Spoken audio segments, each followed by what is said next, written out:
नमस्कार, आप देख रहे हैं भारत लाइव।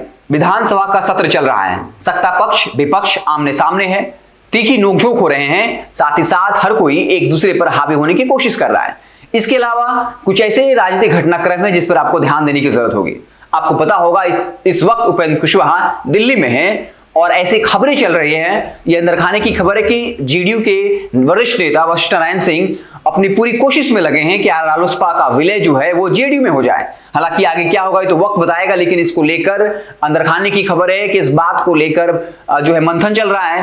रालोसपा का एक धड़ा है जो इसके लिए तैयार है, लेकिन दूसरा कहता है कि हम गठबंधन कर सकते हैं। खैर, इसी वक्त में चिराग पासवान का पटना आना और उपेंद्र कुशवाहा का दिल्ली में होना बहुत कुछ बताता है। साथ ही साथ चिराग पासवान ने जैसे ही वो पटना पहुंचते हैं उसके बाद फिर से नीतीश कुमार पर करारा हमला किया है। नीतीश कुमार को सरकार को जो है घेरा है। उन्होंने कहा कि जिस तरीके से राज्य में क्राइम बढ़ रहे हैं ये बताता है कि नीतीश कुमार से शासन प्रशासन नहीं संभल रहा है, गृह विभाग उनसे नहीं संभल रहा है। और यही बात बीजेपी भी कहती रही है और बीजेपी की नजर भी गृह विभाग के ऊपर है। और इसलिए जब भी क्राइम बढ़ते हैं तो बीजेपी के बड़े बड़े नेता भी क्राइम को लेकर बढ़ते क्राइम को लेकर नीतीश कुमार को घेरते हैं। चिराग पासवान जैसे पहुंचे वो नए तेवर और कलेवर में दिखे और काफी एग्रेसिव और आक्रामक मोड में भी दिखे। उन्होंने कहा कि इस बजट में फिर से नल जल योजना के तहत 7 निश्चय पार्ट 2 को लाया गया है, जबकि 7 निश्चय पार्ट 1 भ्रष्टाचार से भरा हुआ था, खूब भ्रष्टाचार हुआ है। आप बताइए, उन्होंने पत्रकारों से जो है पूछते हुए कहा कि नल जल योजना के अंतर्गत कौन से ऐसे गांव या पंचायत हैं जहां पाइपें न फटी हों,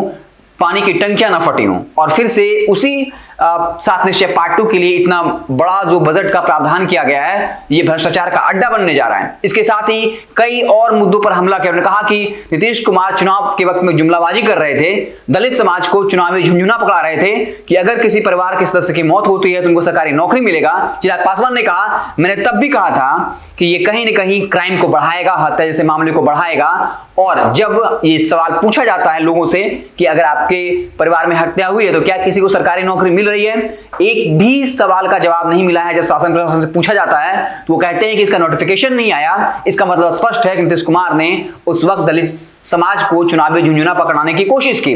साथ ही साथ चिराग पासवान ने कहा कि नीतीश कुमार भले ही लोजपा को तोड़ने की कितनी लाख कोशिश कर लें, लेकिन क्यों हमको इतना अहमियत दे रहे हैं? अगर वाकई में वो हमारी पार्टी को तोड़ ही चुके हैं तो फिर बार बार वो चिराग पासवान का जिक्र क्यों करते हैं? वो बार बार हमारी पार्टी को इतनी अहमियत ही क्यों देते हैं? तो चिराग पासवान ने पटना पहुंचते ही नीतीश सरकार पर करारा हमला बोला है और काफी आक्रामक मोड में दिखे। और लगता है कि चिराग पासवान अब पूरी तरीके से मोर्चा खोलने के लिए तैयार बैठे हैं।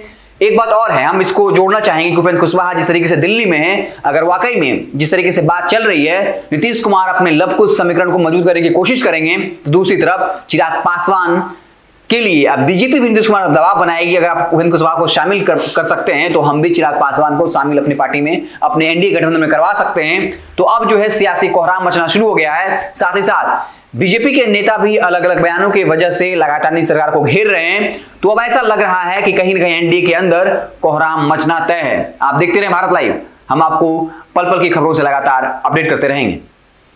अगर ये वीडियो पसंद आई और वह बिहार के राजनीति और बिहारियत से सरोकार रखेनी तो सब्सक्राइब बटन दबा के चैनल के सब्सक्राइब कर ली। ओजे एगो घंटी बा, ओकरा बटन दबा देला से कुल सटीक और मारक खबर रुआ मुफ्त में मिल जाई।